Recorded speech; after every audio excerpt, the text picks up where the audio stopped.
Sir ನಮಸ್ಕಾರ. ತನುಜಾ ಎಮ್ಮೆ ಇವರು ನಮ್ಮ APS ಸ್ಕಾಲರ್ಶಿಪ್ ಅಲ್ಲಿ APS ರಿಮಿಡಿಯಾ ಗ್ರೂಪ್ಸ್ ಕಂಪನಿಯಿಂದ APS ಗೋಲ್ಡ್ ಸ್ಕೀಮ್ ಅಲ್ಲಿ ಸ್ಕಾಲರ್ಶಿಪ್ ದ್ವಿತೀಯ ಬಹುಮಾನವಾಗಿ ಅವರು 2ನೇ ತಿಂಗಳಲ್ಲಿ ಗೆದ್ದಿದ್ದಾರೆ.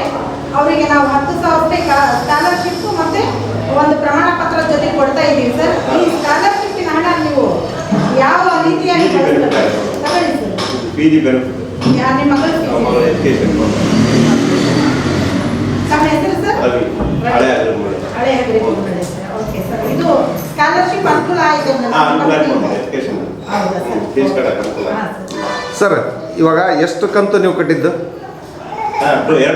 2 ಕಂತು. 2 ಕಂತಿನಲ್ಲಿ ಇವಾಗ ನಿಮಗೆ ಸ್ಕಾಲರ್ಶಿಪ್ ಅಮೌಂಟು ಎಷ್ಟು ಬಂದಿದೆ ಸರ್? 10,000. ಸರ್ ಇವಾಗ ನೆಕ್ಸ್ಟ್ ಮಂತು ರೈತರಿಗೆ ಅನುಕೂಲ ಆಗಲಿ ಅಂತಂದೇಳಿ ಟ್ಯಾಕ್ಟ್ರಿ ಡ್ರಾ ಮಾಡ್ತಾರೆ. ರೈತರಿಗೆ ಅನುಕೂಲ ಆಗ್ತದೆ.